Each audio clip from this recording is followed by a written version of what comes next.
আমাদের আজকের মিছিলের কারণ হচ্ছে আমাদের রাস্তায় নেমেছিলাম আমাদের থেকে বেরোয় একটা কোম্পানি দশকে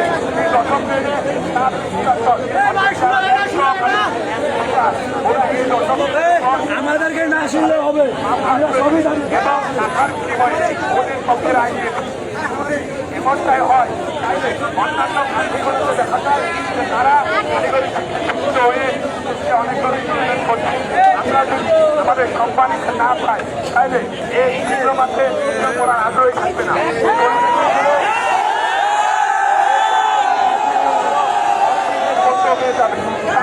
আমরা আমাদের সম্মান ফিরে পেতে আমাদের রাস্তায় নামা এবং আমরা আগামীকাল সারা দেশে 49টা পলিটেকনিক রেল এবং রাস্তা ব্লকেট করেছিলাম ঠাকুরগাঁও তো হয়েছিল তো আমাদের ঠাকুরগাঁও সহ কয়েক জায়গায় পুলিশ কর্তৃক হামলা হয়েছে রক্তাক্ত হয়েছে এবং সেনাবাহিনী এবং আমাদের একজন শহীদ হয়েছে এবং অনেক ভাইয়ের অবস্থা অনেক ক্রিটিক্যাল এবং আজকে আমাদের প্রধান উপদেষ্টা বরাবর চিঠি গিয়ে উনি আমাদের সাথে শিক্ষা উপদেষ্টাকে নিয়ে বসার কথা ছিল কিন্তু উনি আমাদের দেখে চরম অপমান করা হয়েছে কারণ উনি বসার কথা বলে ওনাদের সাইডের কোনো মানুষই আমাদের সাথে কথা বলে নাই এবং ওনারা আমাদের যৌক্তিক দাবির সাথে একমত পোষণ করেন নাই আমাদেরকে ওনারা মেনে নেন নাই তাহলে এভাবে যদি হতে থাকে আমরা আরো সামনে কঠোর কর্মসূচি দিতে চলেছি এই এলাকাকে আমরা জানিয়ে দিতে চাই আমরা আমাদের অধিকার আদায়ের জন্য আমরা এই দেশকে রিপ্রেজেন্ট করার জন্য আমরা বাংলাদেশের কারিগরি খাতকে উপরে নিয়ে যাওয়ার জন্য আজকে মাঠে নেমেছি আপনারা সবাই আমাদের পক্ষে থাকবেন এটাই আমরা আশা করি আসসালামু আলাইকুম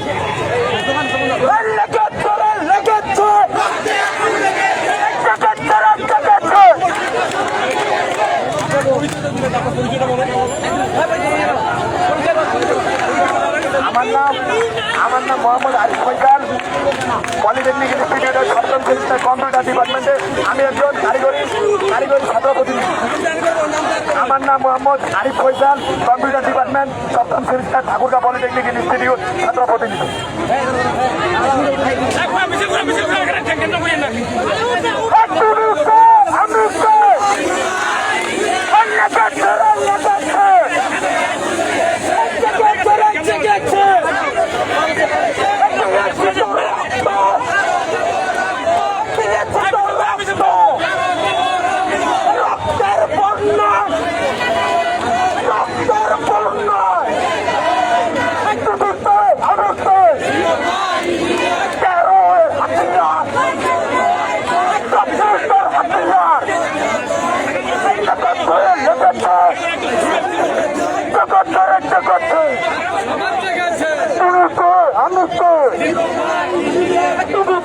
আমি তো আমার ভাই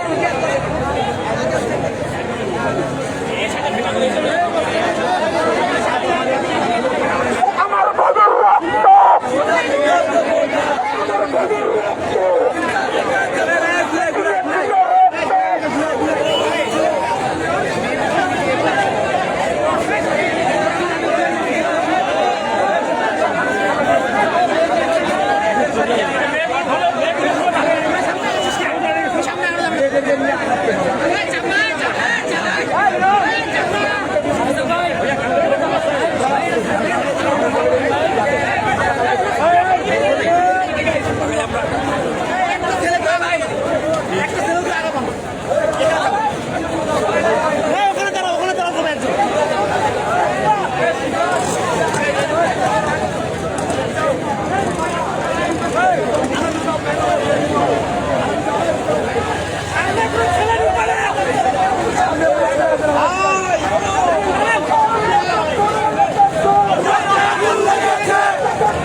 আমি পিছনে কিছু না থাকলে আমি দৌড়াতে পারবো।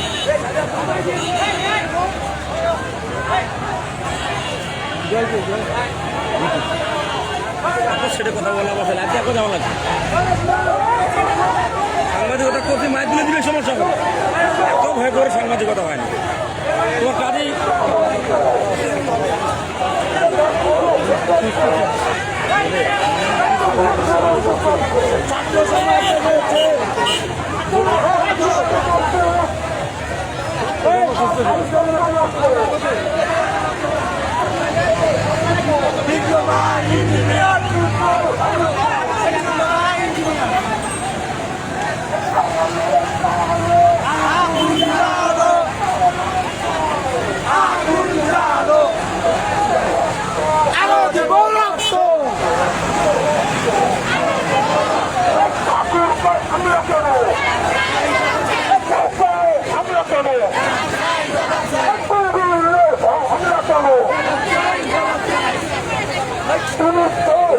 আমরা